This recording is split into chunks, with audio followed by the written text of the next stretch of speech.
Happy Friday, everybody. March 5th. Welcome into the show. Welcome into Morning Invest. Got a lot happening in the market, the stimulus market, what's going on Wall Street this morning. We'll get to all of that on the show this morning as the stimulus package moves through Washington, through the Senate, but not before we're going to have to read a 600-page bill on the floor of the Senate, thanks to one Republican member of the Senate. Little dog and pony show. Read the whole thing. Not even like the best Audible narrator could read a bill in like 10 hours. No way. 600 pages. Plus, Jerome Powell speaking yesterday sent sort of shockwaves through Wall Street, down 700 points. This is the other side of the stimulus. We'll talk about the two coins, the two sides of the stimulus coin, the Federal Reserve side and how it affects the market, how it affects your interest rates for your credit cards, all of that. Plus, we're going to be keeping them honest this morning on the show. We're going to be looking at fracking in the United States. And is it time for President Biden to step up and reverse his position on that? All of that and more on the show today. Good to see everybody. Welcome in. How's David doing this morning? I am good. Just still working on the bot, or Grover, working on Grover. I guess I say bot and I probably confuse some people. Working on the bot. What the hell is he talking about? Yeah. So how's Grover doing? Grover's doing good. Grover is sometimes double posting though, so I'm trying to figure out why he wants to say what he says twice sometimes. Yeah, that's kind of how sometimes that's how he rolls, you know? Just in case you didn't by the way, hear Grover, he's 1 year old now. 1 year old mini pincher. And I got the new carpet in the studio here.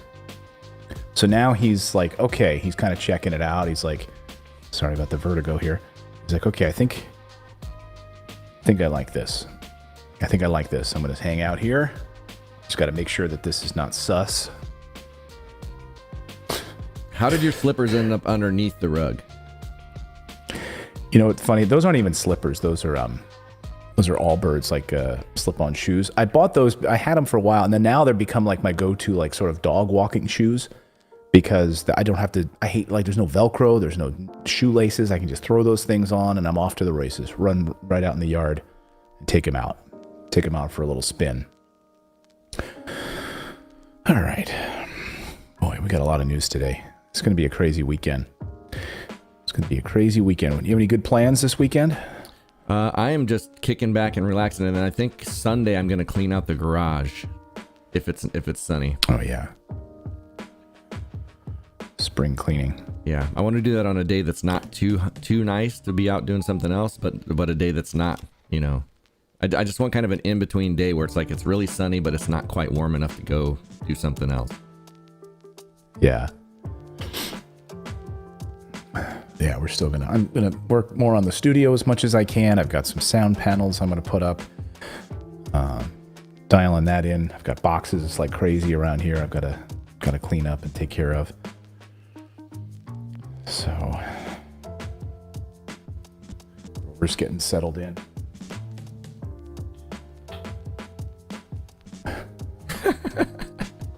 He's like, I think I got something to scratch, but there's something to look at. Yeah.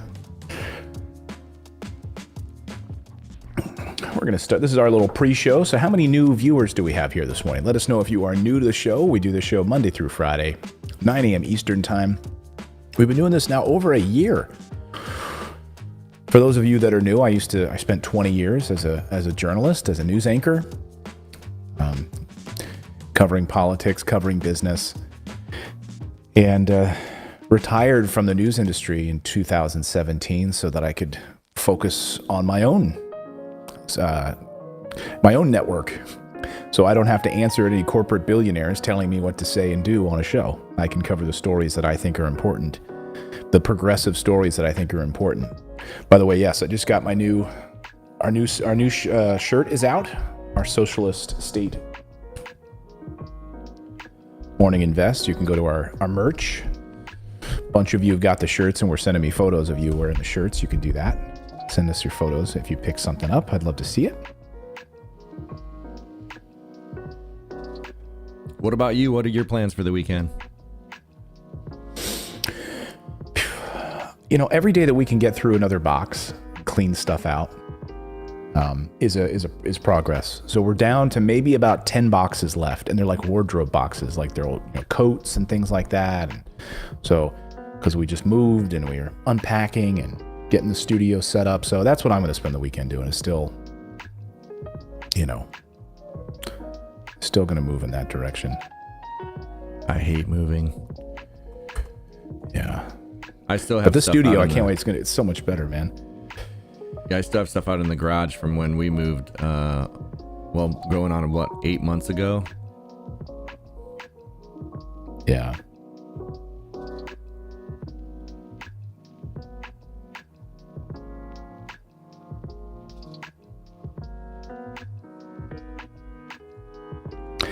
We're also going to have the latest on the jobs report just out moments ago. It depends on where you are. We're going to tell you about these numbers. This is really the first full test of Biden's presidency. I mean, the first full jobs report from the Biden presidency, the first full month since he's been president.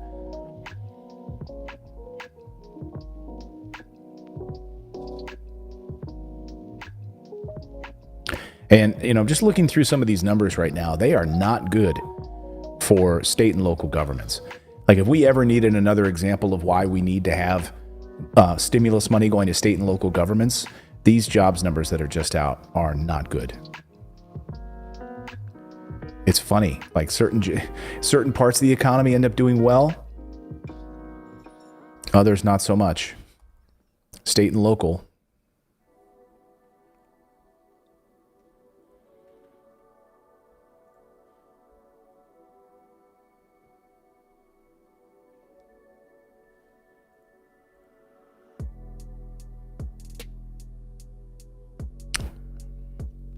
What are your plans this morning, everyone? Let me know in the chat.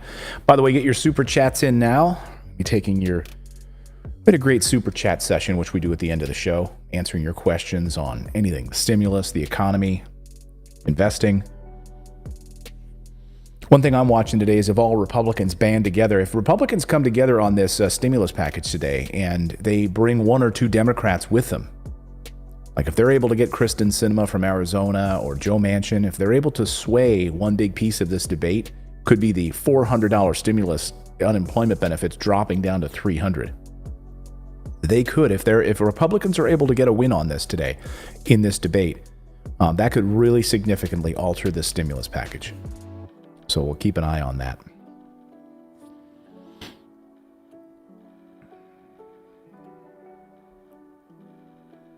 More filibustering. Exactly.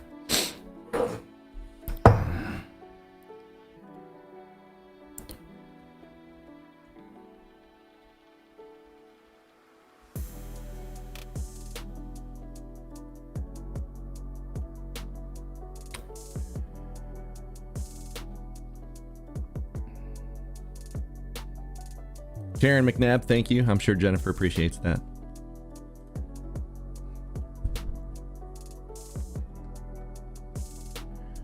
Thank you on this Friday.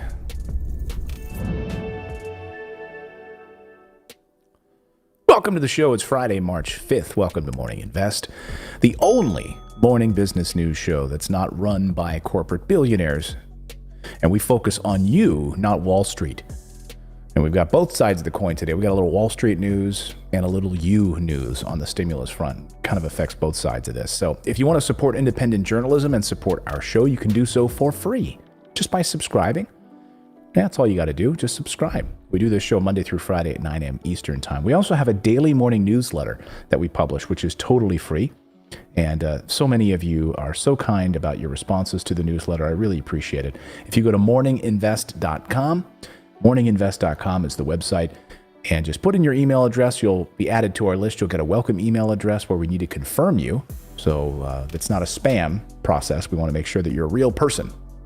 And then you'll be getting our awesome newsletter first thing in the morning.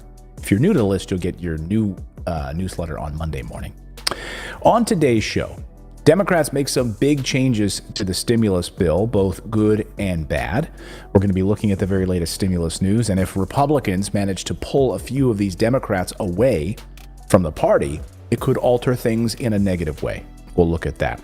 Plus, the other side of the stimulus is on the Federal Reserve side, and the stock market saw a big sell-off as Wall Street got nervous over Fed Chief Jerome Powell's forecast. Yet, turns out the economy is not good in certain quarters. It depends on what side of the economy you're on. Are you on the top of the K-shaped recovery? Are you Wall Street doing well? Or are you one of the 10 million or so that are unemployed? So Mitch McConnell, are you paying attention? Things are not good right now. Plus, Joe Biden has an opportunity to stand up and end the awful practice of fracking. A new study out today shows just how bad these chemicals are from these fracking wells. We're going to look at Pennsylvania specifically, but there are hundreds of petitions across the country this morning demanding that these fracking companies stop what they're doing because the amount of chemicals that are showing up in the bodies of human beings. Yeah, over 44 different chemicals showing up in the body. We're going to keep them honest this morning and look at President Biden's fracking policy. So that and more coming up on the show today. But first, I want to tell you about our friends over at Webull. If you want to get 2 free stocks valued up to $1,850, you can do so right now by going to morninginvest.com/Webull. And good stuff. I mean, they are going to give you 2 free premium stocks after you deposit $100 into your account. $100 into your account. Now, it's not spending $100. You're just depositing $100, and you can take that $100 back anytime you want. But that's what gets you the 2 free stocks. And they're giving away Google stock, Starbucks stock, Facebook, Apple, premium stocks right now as well. So be entered in for your chance to get those additional premium stocks. They also trade crypto. That's where I've been buying a bunch of Bitcoin right now on Webull platform. They're adding additional crypto coins, so you can do it all, not just stocks on Webull. That is my platform of choice. I use it daily. So check them out. morninginvest.com/Webull to get those 2 free stocks. All right, it's time for your stimulus update now on the show. Let's start with the Federal Reserve side of the stimulus. We'll get to that in a moment. We'll get to the Federal Reserve side of the stimulus, but that's all kind of tied together with what we're seeing on these jobs numbers. Because moments ago, we did get the brand new jobs report that just came out. And this is a black version of the Wall Street Journal page. I'm not sure why, but the U.S. economy added 379,000 jobs in February. Now, employers added jobs for the second straight month. Unemployment has dropped down to 6.2%. Okay, that's according to these Bureau of Labor Statistics numbers, right? And how many people have been added to U.S. payrolls across the country. But then, of course, we had the same numbers. We had, similar 800,000 unemployment numbers from last week to this week. Another 740,000 people filing for unemployment. So there's a lot of weirdness in these numbers, right? And I think what Federal Reserve Chief Jerome Powell had to say yesterday to the Wall Street Journal really nails this on the head, which is that we are not out of the woods yet. These unemployment rate, which is determined by a separate survey, ticked down to 6.2% from last month. The jobless rate is down from a 14.8% peak back in April 2020. But of course, these aren't the real numbers, right? If you've watched my show for any length of time, you know that it's much worse than that. Arguably double that amount. In February, though, most of the job gains occurred in the leisure and hospitality sector, which is a good sign, including the restaurant sector. There were smaller gains in temporary help services, healthcare, retail, and manufacturing. It says, according to these data points this morning, while hiring is showing signs of accelerating, the U.S. still had 9.5 million fewer jobs last month compared with a year earlier, just before coronavirus hit. So again, reduced business restrictions, people receiving vaccines, lower level of COVID vaccine infections, all of this is starting to maybe turn the tide.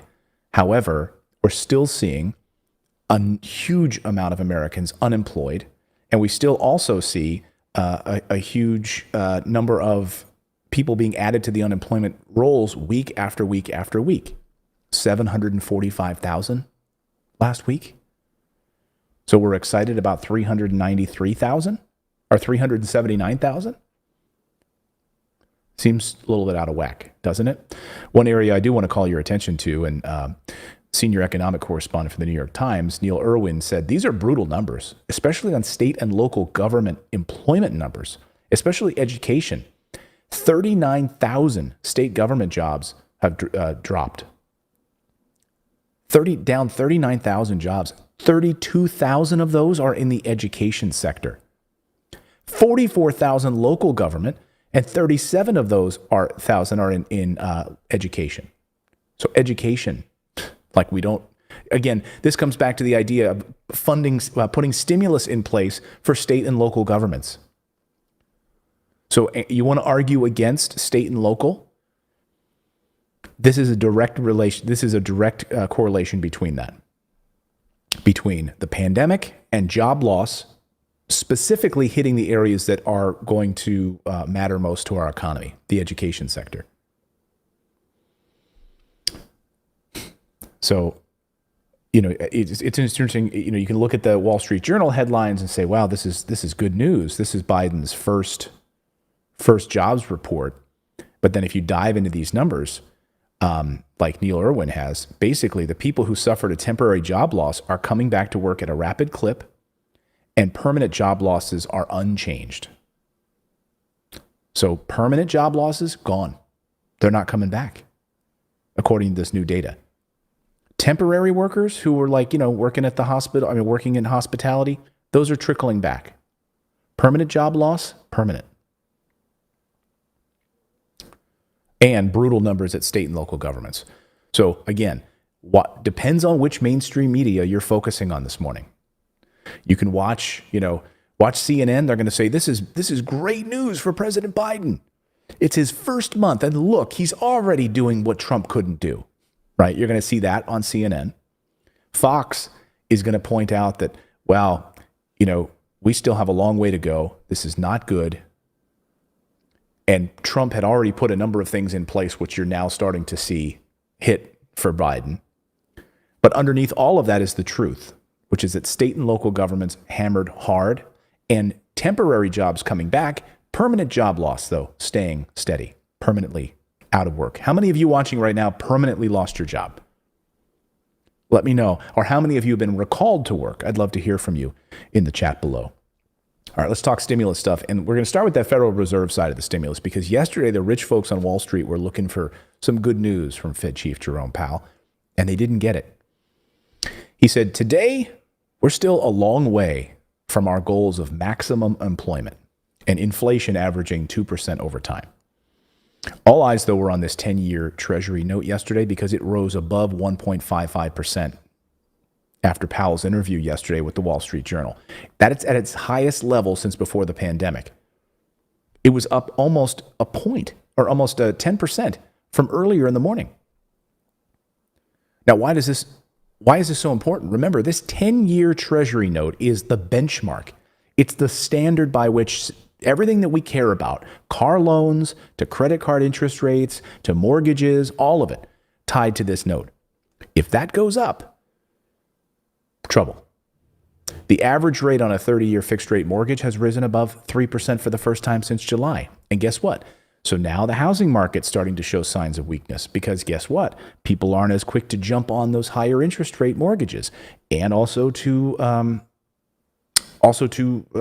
a refinance on their property. Also not good, gas prices on the rise this morning. It's the rise of oil. So Jerome Powell yesterday noted that the U.S. had about 10 million fewer jobs than before the pandemic. I thought he was going to get on there and kind of sugarcoat things a little bit, but he didn't. He said it's going to take some time to get back to maximum employment. Here's Jerome Powell answering these questions on the economy, and Wall Street didn't like it. They got they wet their diaper. When people are vaccinated, when they're able to go travel and feel comfortable seeing their family again, there could be a big pickup in activity. Does that mean employment could get back to where it was before the pandemic sooner than you previously thought? Well, the answer is I would hope so. So let me tell you how we define maximum employment. People focus on the unemployment rate, but it's really much broader than that, because if you haven't looked for a job in the last 4 weeks, then you're not counted as unemployed. You're counted as out of the labor force. So if you look at those who have left the labor force since the pandemic, and also those who are unemployed, then you get a very large number of people who are around the edges of the labor market, and it should be thought of as generally people who want to go back to work. It will take some time to get back to maximum employment. It took us many years to get there before. And that'll really just depend on how strongly the economy picks up once we do get past the pandemic and once economic activity picks up and hiring picks up. Again, there's a lot of ground to cover to get back to what I would call maximum employment. We want to see wages moving up. We'd want to see that the gains in employment are broad-based and that different demographic groups were experiencing it. So we have a high standard for identifying what maximum employment is, and we think it'll take some time to get there. So not good. He named like a number of different categories. Hardest hit communities. I mean, their businesses out, permanent job loss, getting these companies back in full capacity again. When you have people just coming back into the hospitality sector, working part-time at a restaurant, that's not what he's talking about. And so Wall Street was kind of like, okay, give me some red meat here. Give me some red meat. And he wasn't doing it. But that is exactly the state we're trying to achieve, and we're trying to achieve it, as quickly as we possibly can. So just because we hit 4% unemployment, for example, if labor force participation was still low relative to where it was last February, does that mean we're not at maximum employment? Yes, I mean, we'll look overall at a range of indicators, and certainly the unemployment rate and the labor force participation rate are two key ones. It's actually even broader than that, but certainly labor force, we've had the sharpest drop in labor force participation in many decades coming out of the pandemic. And that just means that there are quite a few people who are technically out of the labor force, but were working in February. So some of them will have retired, but the vast bulk of them actually want to go back to work, but they're not currently looking because perhaps the business where they worked is still temporarily closed or permanently closed. So the answer is yes. 4% would be a nice unemployment rate to get to, but it'll take more than that to get to maximum employment.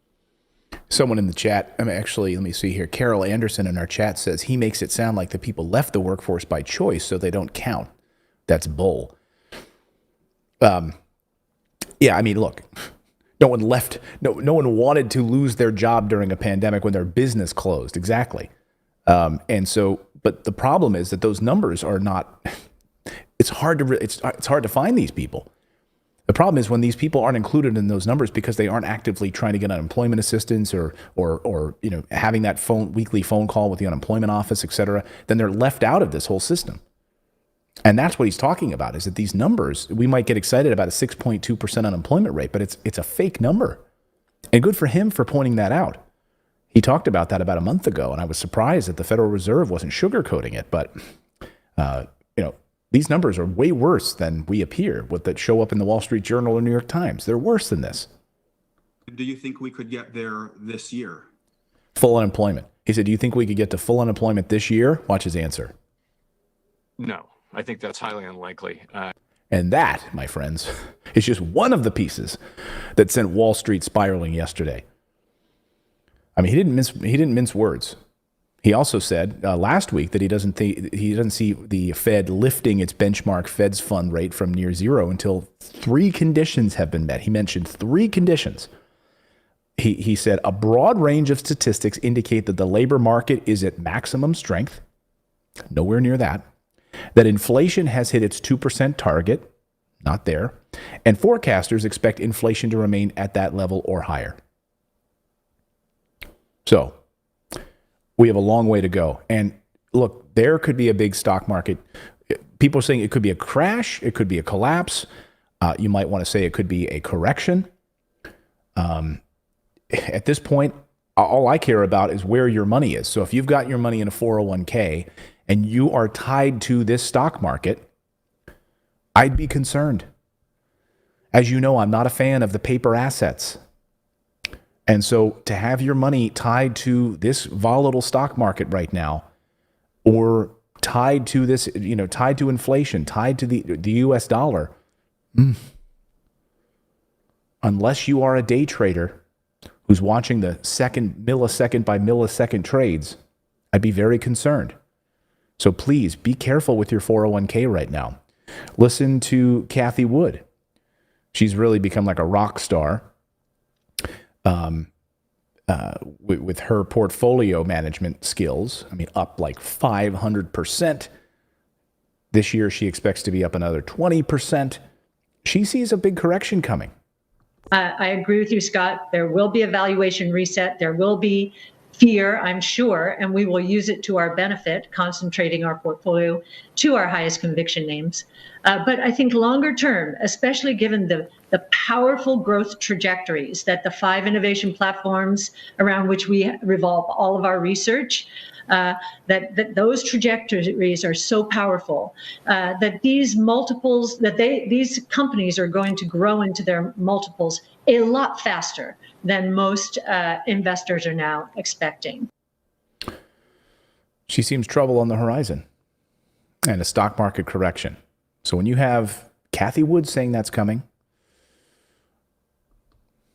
Jim Cramer spending time on his show last night talking about it. Others are calling it a crash in the stock market. Others saying, Ray Dalio pointing towards April. Listen to these people who are watching this stuff daily and protect yourself. Protect yourself if you have money in a 401k. You may want to consider shifting that to a self-directed IRA, putting that, or putting it into some sort of money market account, or, I'm not a financial advisor, so talk to your financial advisor, talk to your CPA about it. But if you know that your retirement, and if you're nearing retirement and it's tied to this volatility right now, and it's tied to, the US dollar printing like it's going out of style, be very, very careful as this inflation is showing, big concerns among Wall Street this morning. Let's talk about the other part of the stimulus bill. Can I point something out really quick before we move on? If you go back to the picture of the guy that was interviewing the Fed chair. Yeah. That guy looks like a cross between Cameron on Ferris Bueller and Andrew McCarthy from Weekend at Bernie's. That's funny you say that, because I thought similar. I was like, do I know him from somewhere? Cameron. To cover. If you think about it. Oh, he does look like from Ferris Bueller's, right? Cameron from Ferris Bueller's. Cameron from Ferris Bueller, and then Andrew McCarthy. It looks like the cross between those two. Andrew McCarthy was the Weekend at Bernie's. He was an 80s actor. You'd know him if you saw him. Yeah. Oh, yeah. Of course. He does look like that. All right, let's talk stimulus bill now on Congress. So the other side of the stimulus. I mean, basically the Fed chief yesterday saying, hey, we're going to continue what we're doing for the next few years. We're going to try to keep these interest rates. This is where, we're going to continue to funnel money and unemployment is bad. So basically, hey, Congress, you need to get on your side of this and get this stimulus bill through Congress. So Senator Schumer yesterday opening the floor debate on this bill, expecting that this is going to be a long few days, saying we cannot wait. We need to get this done quickly. Here is Senator Schumer, opening up the floor debate on this stimulus package. There are green shoots, but unemployment is still over 6% and 9%. Why is that echo on this one? I don't understand that. I was trying to figure out that one earlier. For African Americans, the economy has lost 10 million jobs compared to a year ago. Tens of millions of Americans report being thousands of dollars behind in rent and utility. And as Treasury Secretary Yellen and Federal Reserve Chair Powell repeatedly warned us, our economy and its recovery remain deeply uncertain. There are bumps, but mainly because of the stimulus bills we have done. We did a bill in March, and the May and June numbers look pretty good. There you go. Then sunk again over the summer and fall. We did a bill in December. can't hear it, The though. January numbers look pretty good. going on? But that is not evidence that the economy is able to sustain things on its own. That is evidence that the federal government needs to continue its role to get us back on track. And we've come a long way, but we have a long way to go. The American Rescue Plan is designed to build on our early progress and finish the job, to help our country get through the final months of the crisis, and then, equally important, bring our economy roaring back So Senator Schumer there starting off the push to get this bill done fast. But Republicans, though, are getting in the way. So Senator Ron Johnson, the fact it's bad when you are the butt of jokes on Jimmy Fallon's show, on James Corden's show, on every late night show last night. No one ever focuses on a senator, some random senator. But here Ron Johnson decided that, you know what, we're going to slow this thing down as much as we can. I'm going to be as big of a D as I possibly can, and I'm going to make this 600-page bill, I'm going to force the clerks to stand here on the floor of the Senate and read it out loud, page after page after page. Now, this isn't asking Chuck Schumer to read it. This isn't asking Bernie Sanders to read it. No, a poor little clerk is going to have to stand there, audiobook style, and read the bill out loud because he says, we just don't ever really know what's in these bills. So that's why we need to have it read out loud. Oh, yeah.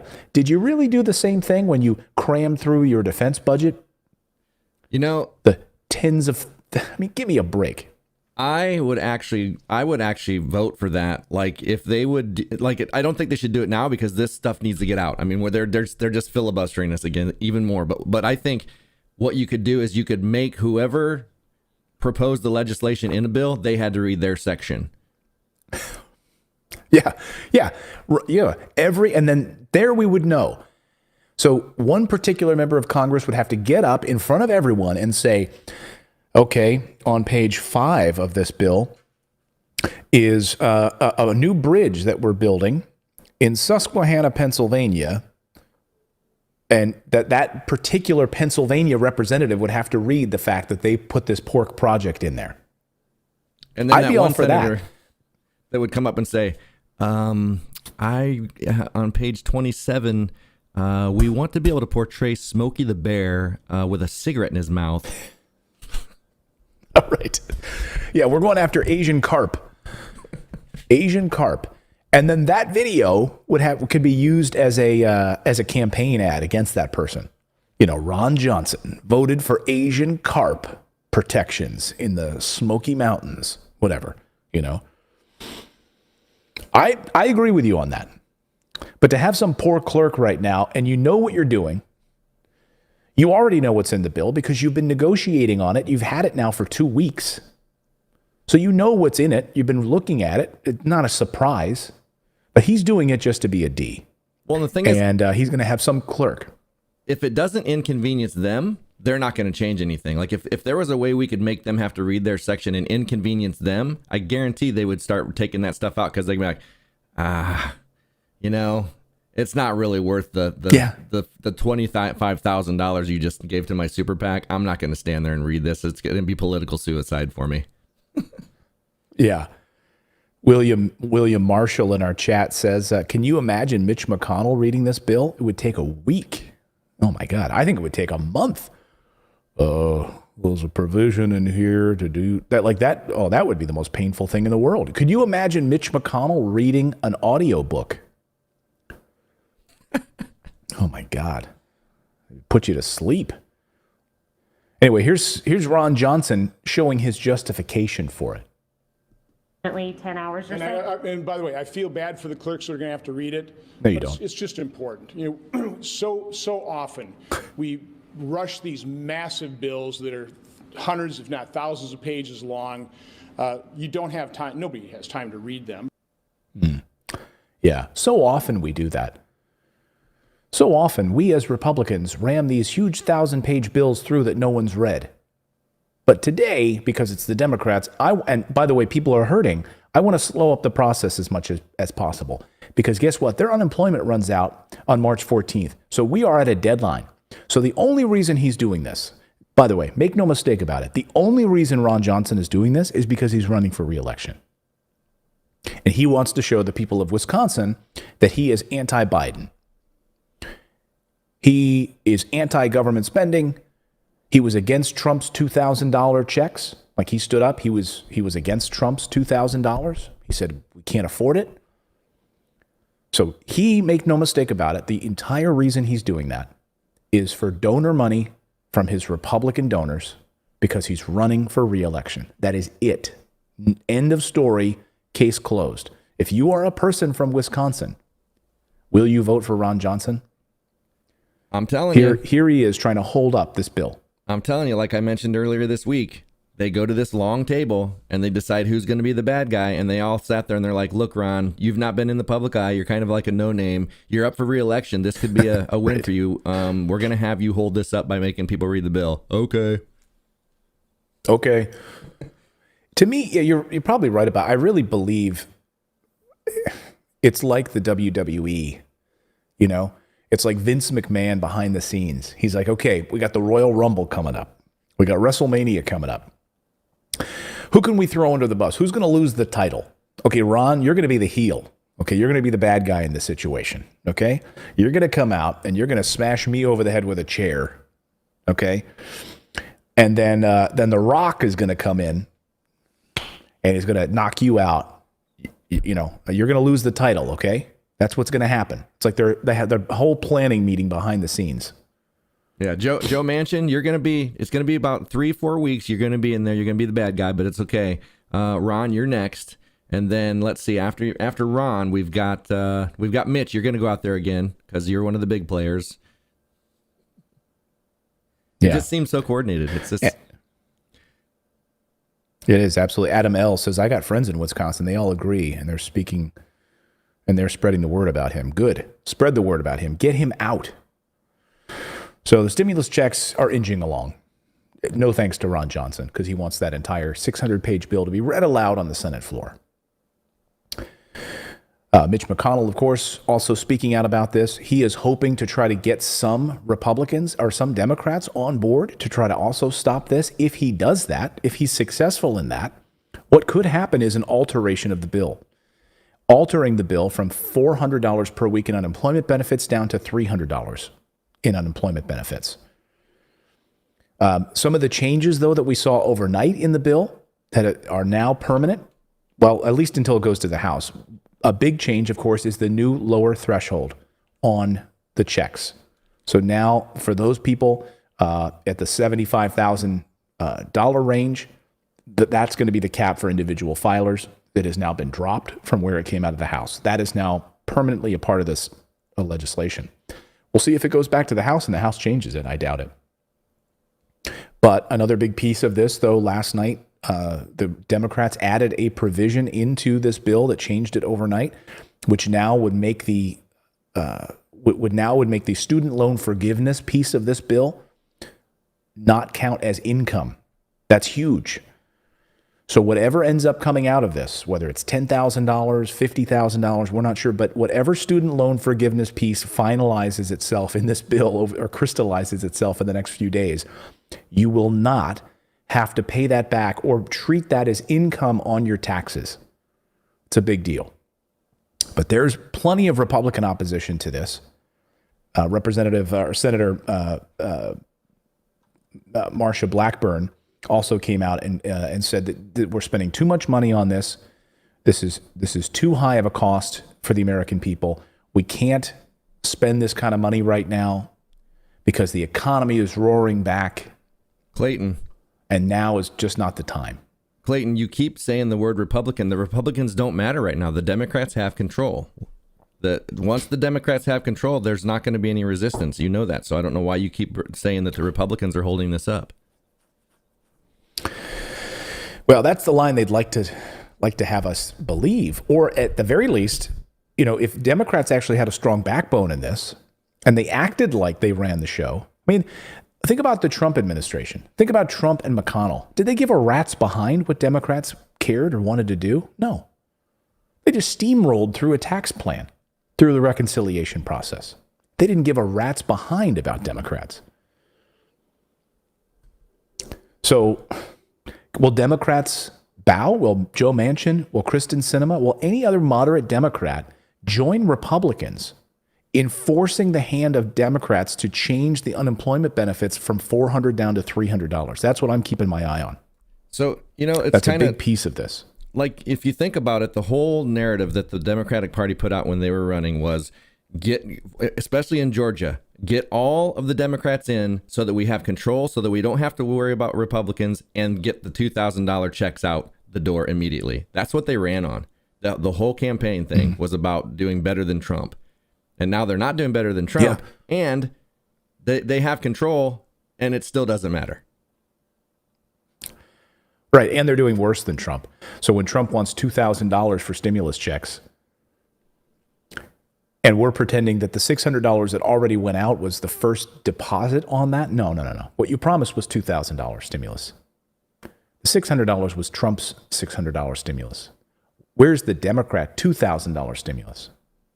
You know, by the way, where's the $600? Where's the $600 a week in unemployment benefits that we were told was going to happen also? And retroactive. Didn't we hear about retroactive? It's going to go backwards in time. It's going to be retroactive.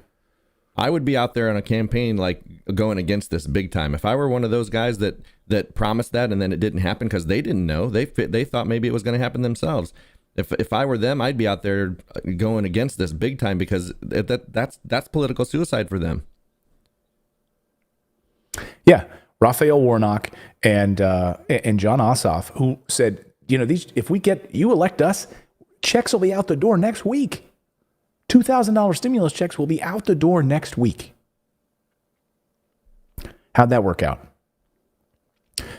A couple of things to pay attention to tonight. We'll be watching this, and I will be back tonight. Please make sure you subscribe to the channel because, first of all, we got a lot more news to get to today on the show. But please subscribe to the channel and turn on that little bell notification. I'll have an update for you later this evening, 9 p.m. Eastern time. I'll premiere a new video, and we'll be live premiere with that video as to what's happening tonight on the stimulus. So please make sure you subscribe. But one thing to watch today, guys, is if Republicans do band together, and if they can get, I'm telling you, if Joe Manchin jumps or Kyrsten Sinema joins them, there could be some big changes to the language as it heads back to the House of Representatives in this bill, and it would screw you over. So we'll see. And another big piece of this is the child tax credit. Under Biden, leading Democrats are not fond of this critique that's being floated around right now. But some policy experts are wondering that if some of the bill's $1.9 trillion could be used to ensure that 1 year reduction in child poverty doesn't expire after 1 year. Remember, this child tax credit idea that Biden's floating and they're pushing through could reduce poverty significantly in the United States. But it's only 1 year. And so the criticism is that after 1 year, poverty could double in the United States. Would Biden want that on his watch? Under Biden, poverty doubled. Or could they make this thing permanent so that child tax credit of $3,600 per family for each child is permanent? That would be so. There's a couple of moving pieces on this, folks. This is not done yet. We're going to have to see if he wants to, how quickly they can get this thing through, and keeping some of these changes, that are really important, like the child tax credit. Can they extend that beyond just 1 year? It could eliminate poverty. But wouldn't you hate that? Great, we had this pandemic year where we're able to lift up millions of Americans out of poverty, and then guess what? Time's up. Sunset. We got to stop this sunsetting of these programs. So you have an opportunity this weekend to call your representative, leave them a message, let them know that you support the child tax credit, that you want $400 a week in unemployment benefits. Make them, hold their feet to the fire. All of these constituents, because now it's going back to the House of Representatives. Well, they'll have to vote on this. So please, please, please, please hold them to the fire on this. Got more news to get to. It's time now for keeping them honest. I don't want to talk about President Biden. It's time to keep him honest this morning. It's time for President Biden to reverse his dangerous position on the practice of fracking in the United States of America. Do you remember this from the presidential debate just a short time ago? Let me take you back. Can we go back to this crazy time? Remember this? It seems like so long ago, doesn't it? When he was pressed on this idea of fracking. We'll get to what that all means in just a moment. Let me be clear, and I know this always comes up. We're not going to ban fracking. We'll protect jobs and grow jobs. including through stronger standards like controls from methane leaks and union workers willing to install the changes. Unlike previous administrations, I don't think the federal government should give handouts to big oil to the tune of $40 billion in fossil fuel subsidies. All right, so that's where President Biden is. He solidified that position after, of course, he was pressed on that by President Trump. Let me allow Vice President Biden to respond. I never said I oppose fracking. You said it on tape. I did. Show the tape. Put it on your website. I'll put it on. Put it on the website. The fact of the matter is he's flat lying. Would you rule out banning fracking? I do rule out banning fracking because the answer, we need other industries to transition to get to ultimately a complete zero emissions by 2025. What I will do with fracking over time is make sure that we can capture the emissions from the fracking, capture the emissions from gas. We can do that, and we can do that by investing money in doing it. But it's a transition to that. I have one more question. Really strong position on fracking there, right? It's the backbone you want. Well, we have a new study out this morning that shows just how pervasive these pollutants are in the human body from fracking. Don't know what fracking is? It's basically the way of drilling down into the groundwater, below groundwater, using a giant drill bit that goes down. It fractures the ground, and where you're able to pull out these gases, right? And the way that the energy companies spin it is that it's such a clean process. It's so nice and easy and clean, and it's better than coal. Well, and when we drill this bit down in the bottom, we pour cement around it and it caps it, and nothing will happen to you, the human body, or to our groundwater. It's totally clean. Well, and they say the same thing about oil pipelines. They're like, they're perfectly fine. They put in all these safety measures so that they don't leak, and every single one of them has leaked, despite all those things that they say. So it's the same thing. Yeah. Remember, the push for Deepwater Horizon oil drilling, right? Remember that? It's fine. No problems. Well, here's the new study out this morning. Shows new investigation finds fracking chemicals in the body of people in southwestern Pennsylvania. Yeah, it's pretty brutal. They go through in this study to find that there's multiple levels of nosebleeds, rashes, migraines, just some of the health problems reported in southwestern Pennsylvania residents who live near fracking activity. They experience physical, mental strain. Just one piece of the 2-year investigation done by Christina Marusik, a reporter for the Environmental Health News. Guess what? No one's thought before to do biometric studies on people. Like they've only looked at, we're just going to check the groundwater here. Unexplained nosebleeds, rashes, migraines, just some of the health problems. And that's basically on the surface. They did a 4-part series. They relied on data where they looked at urine samples. They looked at, these are non-smoking families, by the way. And they found that the 40 chemicals most commonly used in the fracking industry, many of them were showing up in human beings.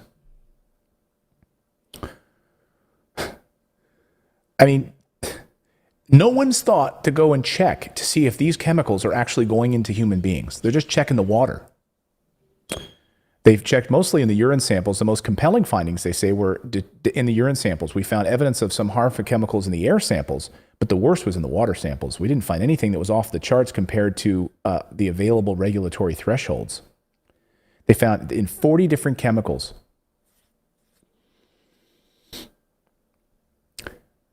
And they took 3 separate urine samples from each person to have a better sense of what their exposure looked like throughout the summer, through different times of the year. They did over a 9-week period. They had the lab then look for chemicals on that list like benzene, toluene, other volatile organic chemicals from these sites. For example, all 20 people they looked at in this study exceeded not only the average, but also the 95th percentile. They had acid in their body. Here's one of the families. This family featured here on the front page of this story in Pennsylvania, where they found all of these chemicals in their bodies. This is Luis. Listen to her. You know, I kind of suspected that there would be some things. I can honestly tell you that I was a bit surprised how much. I was a bit surprised how much was in this. Bit surprised how much was actually in this. There would be some things. I can honestly tell you that I was a bit surprised how much. I mean, I knew, but I was like, wow. And then, and I guess that's because we're just completely, you know, it just completely encompasses us. It's at every angle. It's not like we can look to our right or left and think it's not there. And then just anywhere that they go, whether it's school or whatever, it's there too. So. Watched a demonstration video of how fracking works, and it was produced by the energy industry. It's like, this is how it works. We set up these wells. They're on pace to like roll out thousands of these wells, by the way. And we use the drill bit that goes down into the water. We go below the groundwater so as not to contaminate groundwater. Oh yeah? Really? And then when the drill bit is there, we remove the drill bit from the ground and we fill the casing with cement. That protects any seepage going into nearby communities or groundwater. It keeps it totally perfect. Yeah, really? Tell that to this woman. One of the first problems observed in communities close to intensive fracking sites has been the contamination of domestic water supplies.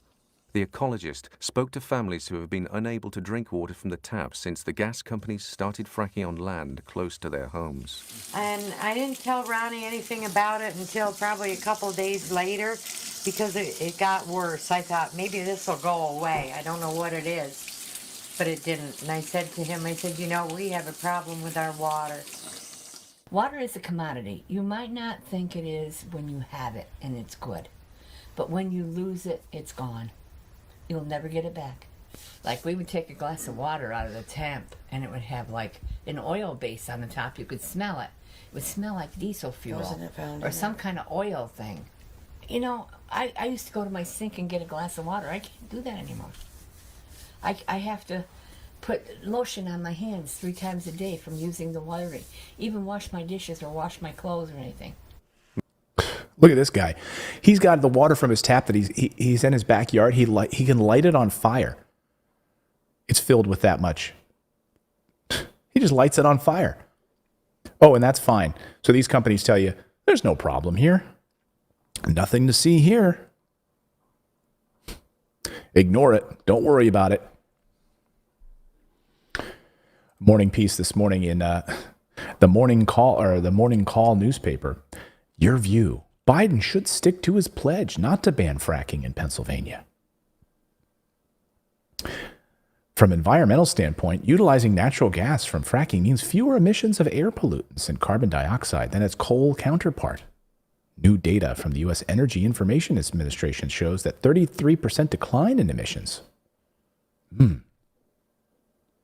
Right, because we're using fracking. Right, that's great. Now it's showing up, these chemicals, in people all across the United States who are near these sites. You can go to change.org. Go to change.org, the website, and I want you to type in fracking in change.org. You're going to see over 306 different petitions for fracking that people don't want it in their backyard. I saw Louisiana, Pennsylvania. Find your state. Go to change.org. Put in your state. Just do a search for fracking and name of your state. And I guarantee you're going to find a petition on there to end fracking in your backyard. The list is endless. Even European countries have petitions on there where they're like, we do not want to be like the United States. There was one petition from a European country that said, we do not want, look how bad it is in the United States. We do not want to end up like the United States. Earthquakes as a result of fracking. Harmful chemicals in the atmosphere and groundwater. Polluting drinking sources. The list is endless. Don't be like America. So find your state at change.org and put in and add your name to a petition. Call your local member of your representatives. Tell them you don't want it in your backyard. But the thing is, no one's testing for this stuff. It took a journalist from the environmental news to actually go out and do this test. Well, and those people, a really comprehensive test. Those people that make those claims, they're marginalized. They're called conspiracy theorists. They're assured, oh, nothing's wrong. You're crazy. Your water's lighting on fire. That's just a very minimal amount. There's nothing to be alarmed about. Yeah. And they're paid off, by the way. There's a good documentary. I'm going to link it up in the description. It's called Fracking Hell. It's a documentary, some of which I showed you today. Go check it out and watch it. It's on YouTube and it's free. And you can see, and by the way, in Pennsylvania, people get paid off. The fracking company just comes to your house and they put like a cap on the thing. They put like a little smoke, like a chimney, where they try to get the methane out of your groundwater to escape, but it doesn't work. And then they're given like $100,000 to shut up and not talk about it. So they are stuck with this polluted water, and they've got a chimney with this like escaping methane in their backyard, and they just take $100,000 and they're quiet and they don't say another word. But they'll drink polluted water. They can't even drink their own water anymore. Awful stuff. All right. It's time for your news by the numbers now, shall we? All right. Our first number today is 61%. Yes, that is the percentage of people who support President Biden's plan to eliminate $10,000 worth of student loan debt. Interestingly, though, only 45% supported canceling the $50,000 worth of debt. This poll, we talked about it last night on the show, is interesting because it was done by Monmouth University, which is hardly a neutral party when it comes to for-profit education. So that's odd that Monmouth University puts out a study and then all of the mainstream media run with this study today. It was all over Newsweek. Guess what? The mainstream media, I saw it on MSNBC. They polled 800 people. Monmouth University did. And they found that people support the $10,000 erasing of student loan debt, but only 45% supported canceling $50,000 worth of student loan debt. I mean, come on. Really? They're probably polling millionaires. Right. Well, and it says in the poll, I went through the polling data, and it's adults. Yeah, they're polling adults over a certain age who probably don't have any student loan debt. They're like in their 50s. They're like, why would we wipe away $50,000 in student loan debt? I had to work my butt off to do it. Are you a Monty Python guy at all? Oh, I love Monty Python. Do you remember The Life of Brian, where Jesus is on the hill? He's like, the meek shall inherit the earth, and she's like, oh, that's so good. The meek, they should inherit something. That's good for them. They have it so hard, And it's kind of like that. It's like these people are like, well, they've got it so hard. I guess we could cave on 10,000, but we can't, like 50,000. We don't want them to have savings either. So let's drop that stimulus check. We got to drop the numbers. We can't have them have a savings. We can't let them get ahead in any way. So what can we do? Let's just lower it all.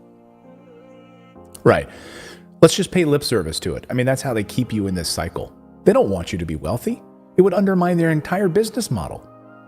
They don't want you to get prescription drugs that are cheaper. The prescription drug companies' profits would plummet. They don't want you out of that cycle of poverty. It's how they make money. They make money off of poverty. Our next number today is 2.5 million. That's how many followers the folding lady has on TikTok. Do you follow her? I didn't know about this lady until today. People have become addicted to watching this woman fold clothes. Her clips now explain everything from sweaters and jeans to folding towels. She folds them in half. Man, that looks so... I'd love if she would come to my house and do this for me. That's how many followers. So that's how you get followers on social media. 2.5 million followers. Just fold stuff. And people literally will sit there and watch these videos like over and over and over again. It's like folding porn. I could see how hypnotic it is. her to come to my house and fold some stuff. And finally, $105. That's how much it'll cost you, friends, to buy a fresh bottle of air from the United Kingdom. That's right. This company is selling fresh air, and people are buying it. You can get fresh air from Cornwall in the UK. What was that Disney show where they were selling air? Wasn't there where they were selling canned air? Was that in Up? No, not Up. The WALL-E? Oh yeah, Something? WALL-E. Where they would sniff in the fresh air because everything was so polluted. Mm-hmm. Yeah. Fresh coastal air from Great Britain, $105. And in euro, it's $75. But look, that one's sold out. 70 milliliters of fresh air. Oh, it's the Lorax. Oh yeah, the Lorax. Yep. Weighing in on that. Oh, and Spaceballs also. Remember Spaceballs? They were selling air, weren't they? Yep. Canned air. Yep. Spaceballs, canned air. Yeah. Yeah. There's your news by the numbers. Let's open it up for some super chatting, huh? Grover says, let's do it. Grover's ready. He's just still trying to figure out that rug. I think I like it. I know. He's like, what's going on with this rug? What's going on with this rug? All right, we got 24 new channel members today. Thank you guys for becoming a channel member and supporting independent journalism, covering stories you won't see. By the way, CNN is not going to cover this fracking story. They make too much money from big oil and big gas companies. They are not going to be covering this story. Try to find mainstream media organizations that will cover this story about pollution. It takes shows like this to be able to cover this stuff. And so when you support independent journalism, we get to cover these stories that are really important for the future of our planet and our future of our children, our drinking water. All right, I'm going to go through the new members really quick. We got Step Go, Adam L., Rosemary Bradford, Susan Radke, Daniel Pope, Jessica, Laura Spencer, Kafka Stills, the Letitia Holmes, Sean Adams, Monica Woods, Alex Montova, Jamal Burton, Tanya, Betty Thomas, Keith from Vermont, Melissa H., Mark McClendon, Will Cross, Madison Dirks, Edward Mate, Drimskull. Hey, welcome. That's a viewer from my channel. Will Cross, Mark McClendon, Melissa H. There you go. Thank you and welcome aboard, new members. Welcome, welcome. Love it.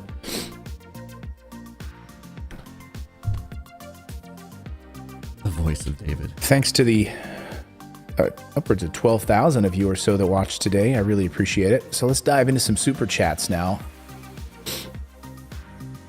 Ralphie Martinez. Answer some of your $4.99. Hey Clayton, love the show. What do you think of automation in jobs? Will this hurt job market for people struggling now? I mean, look, automation is not going away. It's not going anywhere. We just have to adapt. I mean, you know, and in many ways, automation has already been accelerated. It has been accelerated for years anyway. It also depends on some of the immigration policy we have in the United States. You know, a lot of the automation jobs, people are saying, "Oh yeah, Americans want those jobs picking strawberries in fields." No, they don't. And so what it forces these companies to do is to find machines that'll do the work that immigrants were actually doing in the United States because Americans didn't want that labor. Didn't want to do those jobs, like Napa Valley, for instance. Again, I bring up this story, but interviewing a Napa Valley winemaker that said, you know, we've had to move to automation here. We had to move to these machines to sort the grapes because under the immigration laws under President Trump, they had to go back home, and now they couldn't find anyone else to sort grapes. Angela Dixon, $5. Good morning, Clayton. I love when you do Forrest Gump. It's so funny. Let's hear it.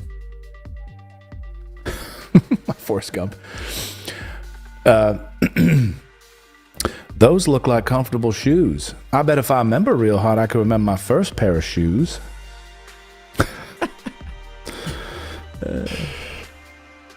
Kitty Jones, I survived COVID only to lose a toe. $2. What? Survived COVID A toe? only to You lose lost a toe? It wasn't used in The Big Lebowski, was it?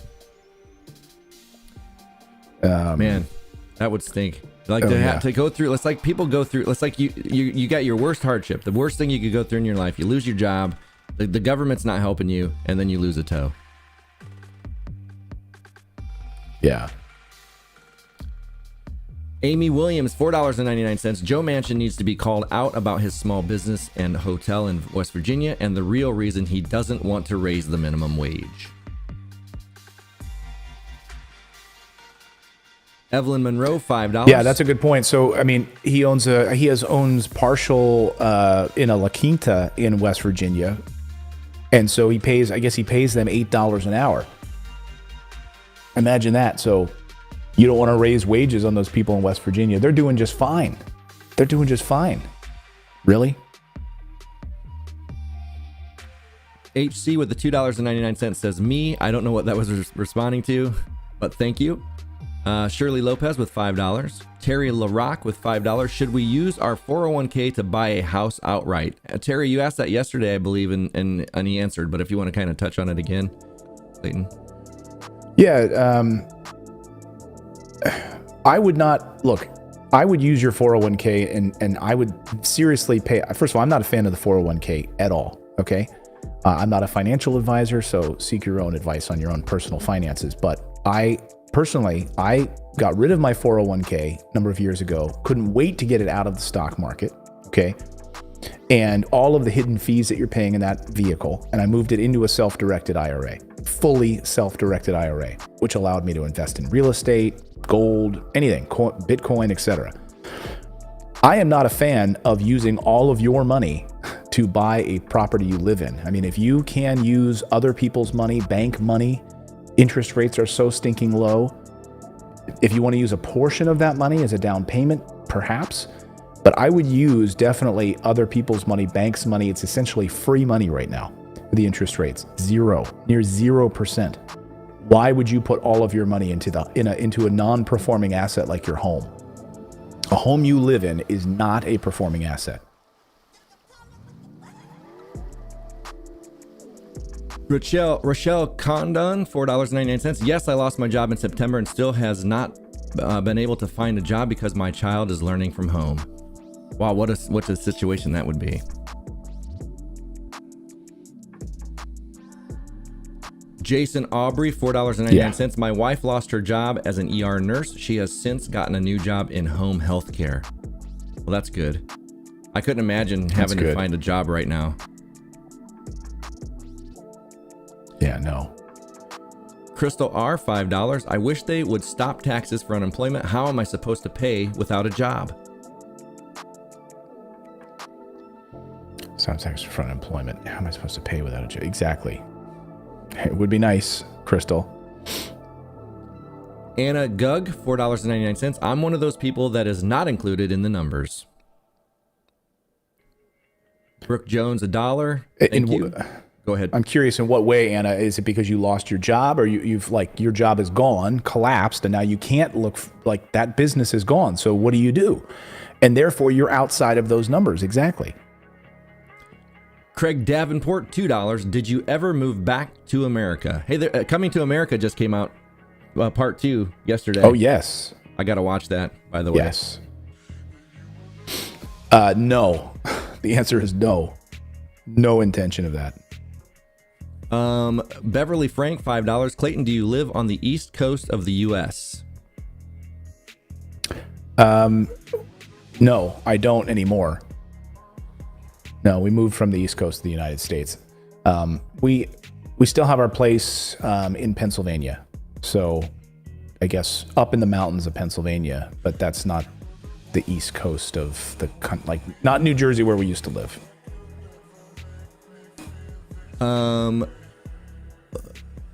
Brandon Wanden.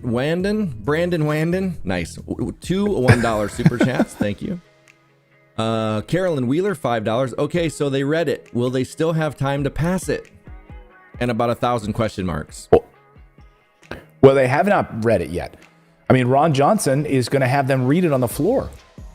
And it's going to start, I don't know, once the debate stops on it. I mean, I guess it'll start tonight. I mean, that's why I want to keep it's going to be a long weekend, folks. I mean, they have no time to waste. Again, they're up against this March 14th deadline. Then they've got to read this thing. I mean, they've got to read it page for page on the floor of the Senate, thanks to Ron Johnson. And he says he feels bad for the clerks that are going to have to read it. Sure, he does. 10 hours or so. And by the way, I feel bad for the clerks that are going to have to read it. I say with a smile on my face. No, you don't. No, you don't. Jennifer Miller, $5. Thank you for all you do, Clayton and David. I've been blind until I ran across your show 2 months ago. Now when I see CNN, all I say is lies, lies, lies. Awesome. I love seeing that. Rochelle Condon again, $4.99. How many do you really think we're going to sit there and listen to the bill the entire time? I think very few, if any at all, probably. No, they won't be even in the room. They're not going to be there. They're going to leave. And it's going to be the poor clerk that has to just sit there and read it. No one else is going to be in the friggin' room. Except for the other clerks that, like, they're all like send their lackeys. But it's like, that's why, if it doesn't inconvenience them, that's gonna, it's political theater. It's more filibustering. This is just filibustering, not called filibustering. And the thing is, if we made them read the bills and they each read their own section and they had to read the entire section, I think that would be a brilliant way to make, first of all, keep the bills smaller, because they're going to be like, I'm not putting anything in there if I got to read that. And they would be more reluctant to pass stuff. I guarantee it. Yeah. Mark McClendon, he says something in the chat here. He says, a home can be a performing asset. It can be only if you pull equity out of the property. Or if you live in like a duplex, okay, and you're living in one half of the house and you're renting out the other half. But a home you live in is not a performing asset, okay? A performing asset puts money in your pocket every month in the form of cash flow, okay? That's why I'm very bullish on real estate investing. I've got a whole YouTube channel just on real estate investing. I'll link it up below, but if you go to youtube.com/MorrisInvest, youtube.com/MorrisInvest, that's where we talk about real estate investing specifically there. But isn't that what the boot camp is right there? Up here. What did I do? Is the morninginvest.com/bootcamp? Isn't that about real estate? Yeah, I mean, that teaches you to get your finances in order. If you guys want a free, it's like a 30-page book that we put together, and it's a week-by-week boot camp, 90 days to take you from like how to get your finances in order, understanding what performing assets are. It's totally free. Totally free. If you want that download, it's morninginvest.com/bootcamp. Grab it. It's totally free. Thousands of you. Take advantage of it. Again, it's just a PDF, and each week we give you lessons on what to do. We spent a lot of time building that, so please grab it for free. T. Johnson, $10 super chat. Clayton, why hasn't anyone asked Biden about Harvard stating only 3% of their students use federal loans? Biden said he doesn't want to do it for those schools. Good point. Well, because there's not an opportunity. I mean, again, they could ask this in one of the press conferences of Jen Psaki, but we had that question that was asked the other night, a few weeks ago at that town hall meeting, right? That town hall meeting, let me see if I can find it for you, was when Biden was asked whether or not he would support increasing the amount of money for student loan deferment or getting rid of. And he said, no, he's not going to do that. I'm not going to do that because, so many universities, he said it would, a lot of people that like go to Harvard and other things, and it just depends. And he was wishy-washy on his response, of course. But he mentioned in that press conference, or he mentioned during that town hall, that Harvard, we can't be having people that are going to Harvard getting $50,000 in student loan debt when someone going to a different university is not going to have that same. But that's garbage because, as you point out, only 3% of people that actually go to Harvard use a federal loan. So it's a very small fraction of people going to Yale and Harvard that would have this affect them. It's ridiculous. Sherilyn McFarland, $4.99. Clayton, have you heard anything about Mitch retiring? I heard something on TYT this morning. Yes. So Mitch McConnell, apparently, according to a report, is circulating a list of names. We actually included it in our newsletter this morning. If you read our morning newsletter, he's circulating a list of names of people that he would like to replace him when he leaves. But he just won re-election. But he is old. He's getting up there, and he's compiled a list of people that he wants to replace him, and he may consider getting out of there sooner rather than later. I mean, how much more time does he want to spend? And by the way, he's in the minority. That's not as much fun. If you're in the minority, he's picked Daniel Cameron, state attorney general in Kentucky. Also, former United Nations Ambassador Kelly Craft, who is a billionaire and a coal magnate.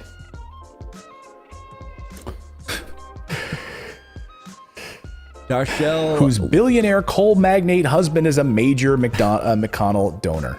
Isn't that shocking? Her husband is a billionaire coal magnate and a major donor. It's almost like some kind of revolving door or something. I don't know. Yeah, I can't imagine that, right? Darshell Williams-Durr, $2. Thank you.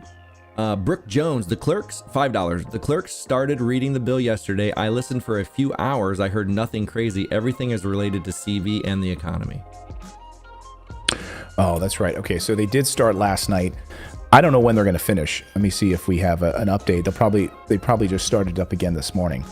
Thursday. I don't know how long it's going to take them to do it. Yeah. Do they let the clerk go to the bathroom? Like...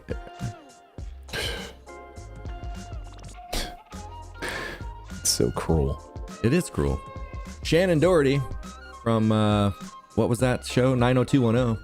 $4.99. Yeah. So the child tax credit thing is actually in this bill. I thought it was just an idea Democrats were floating around.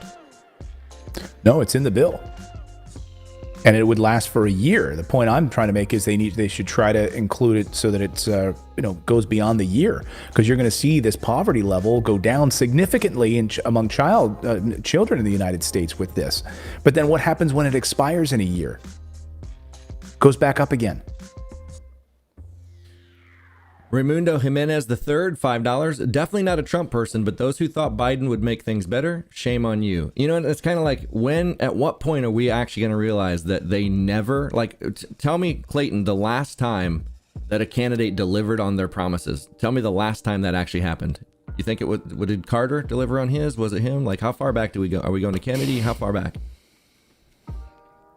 I mean, I always go back to what Democrats and Republicans were able to do together during Bill Clinton's and Bill Clinton's era, and have passed a balanced budget. Listen to Alan Greenspan pass a balanced budget that Republicans and Democrats could get on board with, where we actually had a surplus in the United States. But when's the last time we had, look at Obama. Here's a guy who said he was going to end foreign wars. He was going to bring troops home. And then what did he do? He gets in office. He ran on that. He gets in office and expands our footprint in war around the world. He expanded the drone program by like 400%. And just to know, he could have completely, this was a Bush era policy, and he could have ended it. He had every power he needed to end it, and he expanded it by 400%. Yeah. Ven Sis, yeah. 5. Go ahead. No, I just was reading a new headline just out this morning. It says it's not just the minimum wage. When it comes to the White House agenda, some Democrats fear that Biden is willing to dream big, but won't fight hard.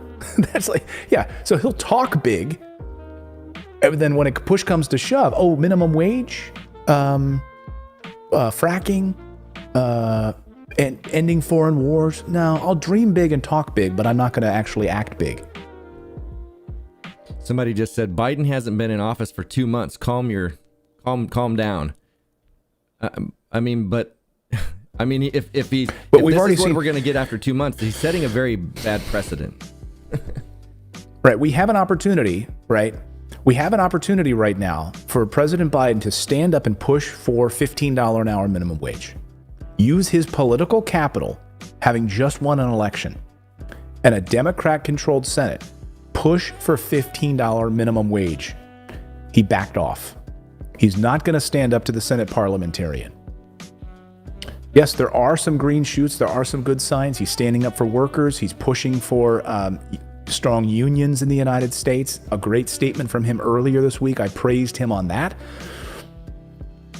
But when I see, like, if I'm president of the United States and someone walks into my office and says, Mr. President, we just got a new report out and we want to confirm it with our own team here, but this is troubling, Mr. President, that in fact now, because of a new investigation, people that live near fracking sites are being found with chemicals in their bodies. Now, I know, Mr. President, you said you weren't going to ban fracking.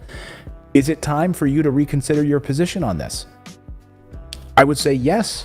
Okay, bring me all the data. Let's analyze this. And yes, I'm willing to go on this. I'm willing to fight. Let's do it. But kowtowing to big business. Vensis, $5. Do you think we are headed towards a world like the one depicted in the 2013 movie Elysium, starring Matt Damon, might explain UFOs? I haven't seen that movie. Sorry, we got some drilling here happen at the News Nest studio. I thought somebody was making a smoothie or something. Right. Yeah, can you stop making cappuccinos over there? You got an electrician fixing stuff. Sweetaman says, oh, they finished already reading the 600-page bill. It took 10 hours and 45 minutes. Barbara Waite, $5. Great. With regard to fracking, there are alternative fuels and sources of energy. Do you know of any alternatives to water? Yeah. Right. Wine.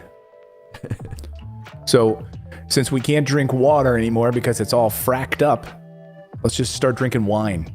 Or Yingling, from my favorite, one of my favorite beers from Pennsylvania, Yingling Lager. So somebody said, it's interesting to me that you complain about destroying the earth because we drill for oil. Everyone wants sustainable energy. What is going to happen to earth when solar panels are no good in 20 years? Or windmills when they no longer work? By the way, you need oil for windmills. I know, send them to some landfill where ecosystems will be affected. I really dislike the argument. We need energy. Yes, no matter how you get it, something on earth will be affected. It's a great argument. I mean, you're right about the windmills argument. Windmills are massive, and when they're broken, we don't have a good solution for recycling them yet. Yes, you're absolutely right about that. Mark Anthony. But solar panels, we have, we're doing solar on our place because we want to be completely self-sufficient, and so that's our goal, is to be able to do that and not have to rely on, fossil fuels. And the technology has come so far now. And yes, hopefully we can find a way that we can actually be recycling these the photovoltaic solar cells so that we're able to reuse those materials. Companies are making great strides. I mean, look what Apple has been doing to try to make sure that almost every piece of their phones and computers are now recyclable, where they're actually, they'll take them back from you and they take them apart and reuse the rare earth metals and so forth, but we still have a long way to go. So, but we're making, I think, if we push, and by the way, if we had the government pushing in that direction, that's the thing, we have so much subsidizing of oil and gas companies in the United States. Imagine what we could do if we actually turned our attention to using that money towards renewable infrastructure. How much we could advance. Heck, we discovered solar panels because of NASA figuring out a way to make sure that we had renewable energy on the Mars for the Mars rovers. The reason we even have solar panels is because of the government. So they can do a lot of good stuff if we just marshal those forces properly. Mark Anthony, $4.99. Government wants nothing good for us, and seriously, what can we, the people, do? Honestly, the Constitution is outdated because we, the people, don't exist. Shelley Durnell, $5. LL says, so LL says we need 0 point energy devices. Yeah, I agree with you. Just like we've been reverse engineering the craft at out in at Area 51, like the UFO craft. We have those materials from those UFOs. We've been studying them for years. Shelley Durnell, $5. Why don't they wipe out 25,000 to 30,000 in student loan debt? Why don't they wipe out 100,000? Like, why don't they? Because they don't really want to help us. Right. They could do whatever they want. The answer is they could do whatever they want. What do we have But again, to do? you have these for-profit universities. What do we have to do to shut these people up? What's the bare minimum we can do to shut them up? Give them 10,000. You know, give them a little bit. James Kopp, $4.99. Thank you. Seth Ingalls, I'm $5. I'm a conservative, and you are slowly changing my mind. Awesome. James Just Kopp, like my boy here.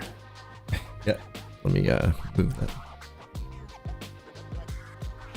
that. James Kopp, $4. He got the same shirt. It's a cool looking shirt. James Kopp, $4.99. Yes. I started investing with Acorn. Smart or not? I have an Acorn account. I don't really use it much. Acorn, if I'm not mistaken, unless they've changed things, they will. It's basically it'll round up your account.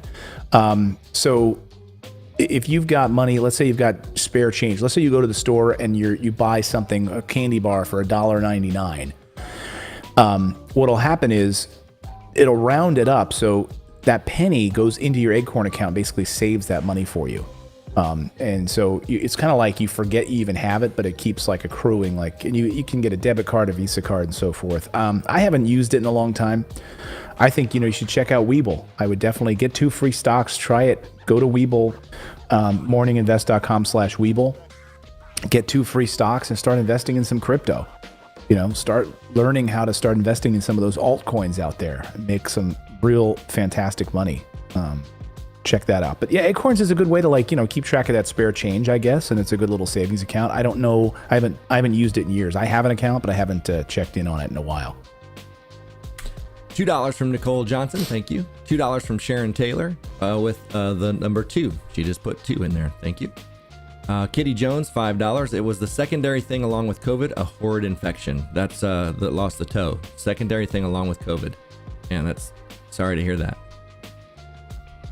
Michael Collins, $5. Yonda says, Yonda says Chime does that also. The rounding up of money. So like Acorn. So I use Chime. So, check out Chime as well. But yeah, it's good. Check it out. Go ahead. Sorry. Michael Collins, Clayton for president. Clap, clap. Natasha Frelin, $4.99. I'm getting PUA because I lost my job when I had to stay home with my son. Now school is going back 5 days a week and I'm still unemployed. What now? Exactly. Son goes back. Now that you've lost your job, and now did the company close? Is out of business totally? Sherd74, $5. Have you heard about the recent catalytic converter thefts? I purchased one yesterday, $750, but the material on the inside is worth $27,000. Sell it. That actually happened there. So I'm in Nextdoor. It's an app that's kind of like around your neighborhood. And that's actually happening here in my, somebody went to the grocery store here in this small town that I live in, a rural town, and somebody stole their catalytic converter while they were inside. That's crazy. So a catalytic, you're saying I've heard about have you heard about the recent catalytic converter thefts? I purchased one yesterday for $750, but the material on the inside is worth $27,000? Sell it? How is that possible? Maybe 2,700. Why would that's a typo? Yeah, no, I haven't heard of that. I mean, I'm in real estate, and I heard certainly during the recession, people break into empty houses and steal copper. We have a shortage of copper in the United States, so people sneak into houses and cut out copper pipes. You got to be careful of that stuff. That's awful. Brizzy864, $5. Hey, Clayton, David, and Grover, do you think they will include high school students who are 18 ever in anything?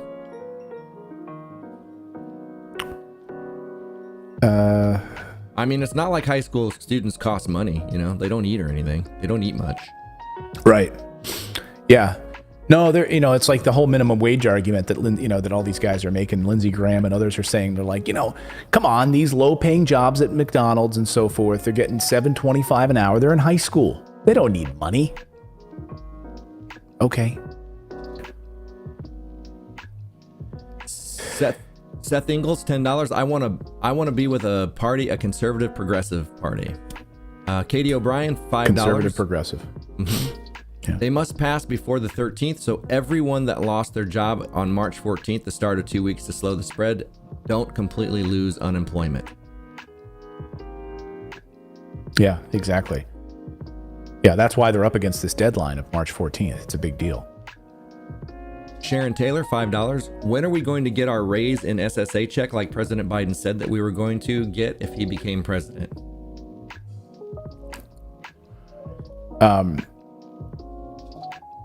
Good question.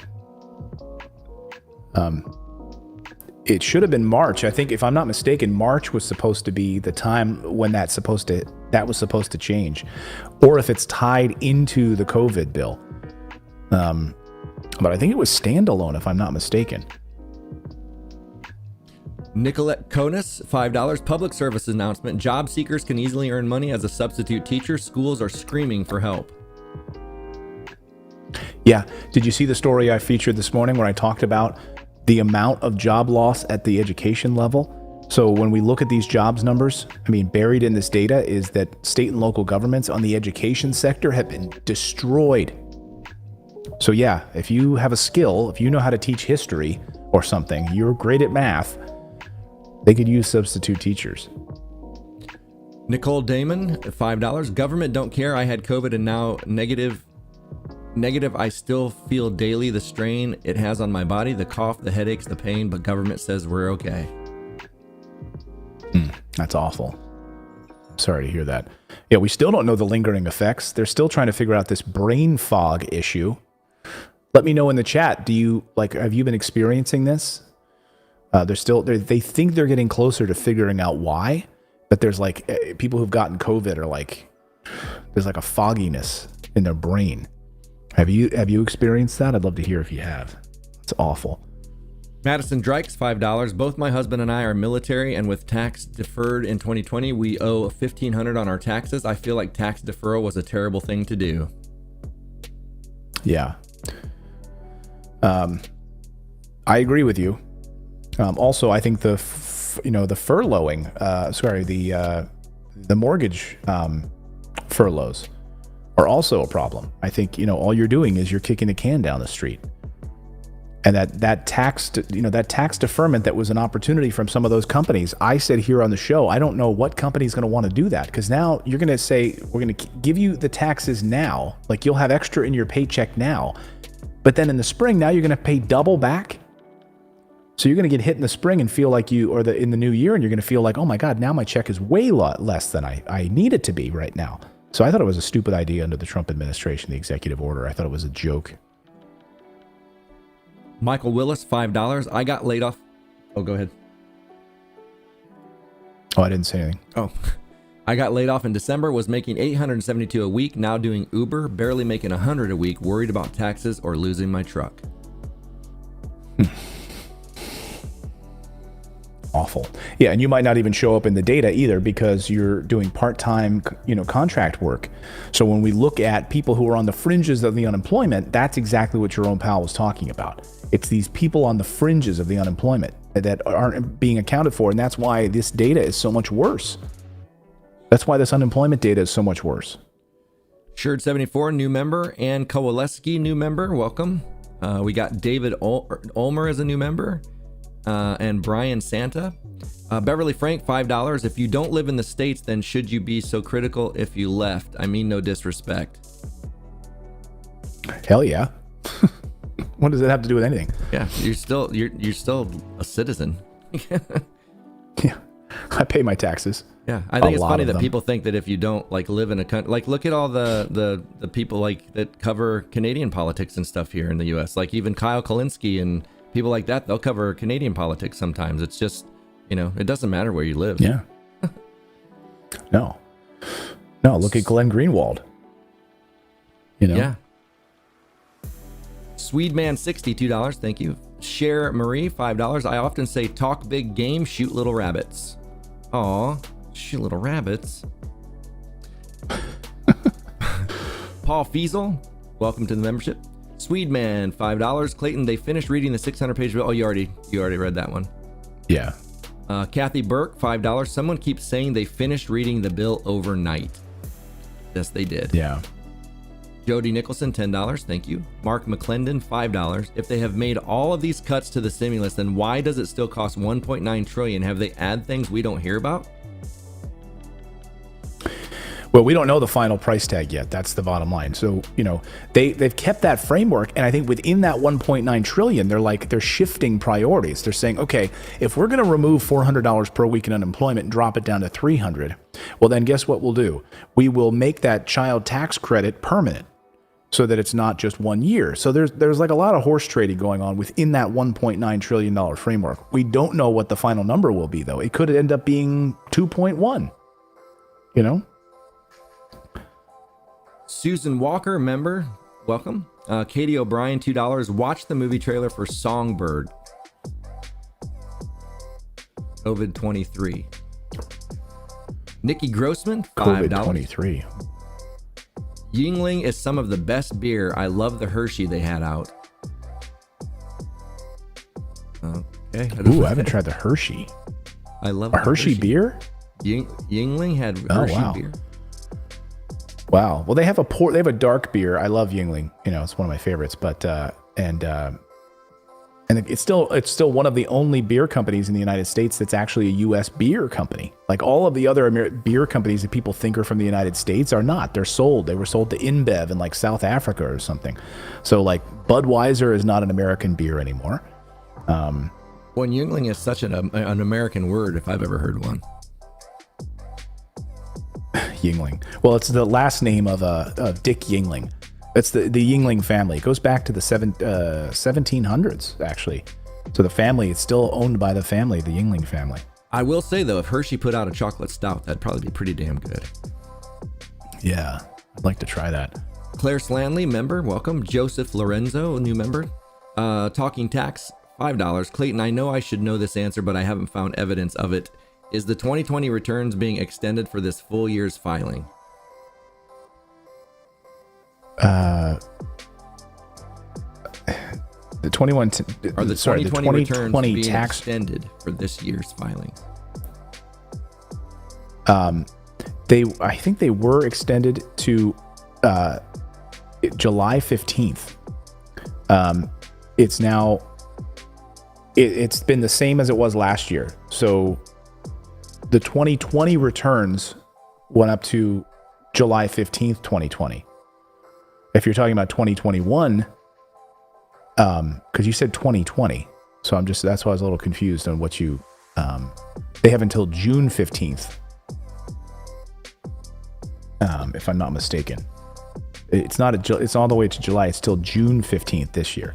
So last year, John, the 2020 returns you got, you were able to finish those up until July 15th. This year, it's up till June 15th. So you don't have to worry about that April 15th deadline this time. So you get that, May, June, 2 extra months to do your taxes this year. And by the way, like we talked about in the unemployment, we talked about before, like if you made more money this year, but you might want to hold off on filing your tax returns, because if you don't think you're going to get the stimulus check now because you qualified to make too much money, you didn't last year, you might want to hold off on filing those tax returns. Kevin Jacques, $1.99, shows I'm a member, but I can't write in chat. So try refreshing. That's the only thing I can tell you. That's a YouTube thing. So try refreshing and then make sure you're logged into the account that you purchased with. Sometimes you guys have accounts tied to your Google Pay that are different than what you've tied to your YouTube. And so you'll pay with Google Pay and you'll think you just purchased with that same account, but you didn't. So. Paul wants to know, do you guys think that Biden will run for a second term? I mean, I think he said he's only going to do one, right? I mean, I haven't heard much discussion about that at all, by the way. And I think he's grooming Kamala Harris to run.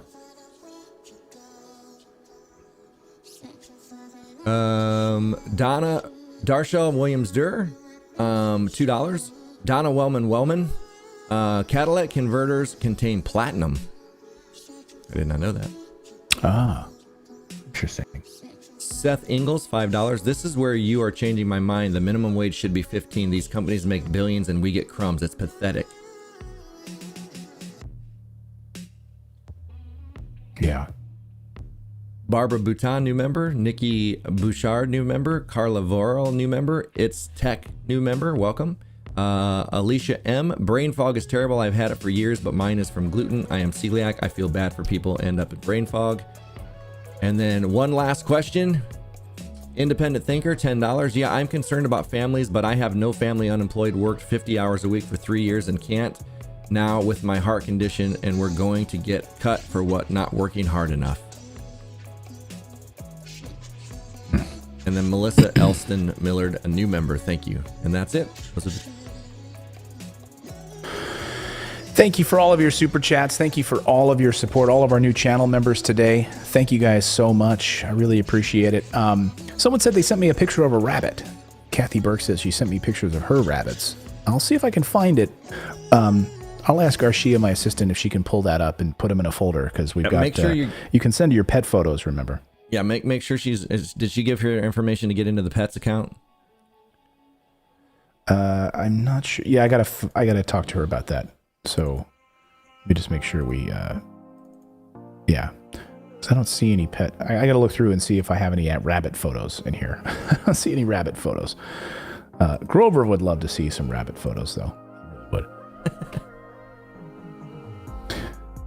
Get it. Get it. He got it. Almost. Thanks, everyone. We'll be back tonight at 9 p.m. Eastern time, so be sure to subscribe to the channel and turn on that little bell notification. We'll have an update today on the stimulus, what happens on the vote, if they can get to a vote this afternoon, or if floor debate will continue. We'll see. They are working as hard as they can to try to get this done without much more Republican speed bumps in the way.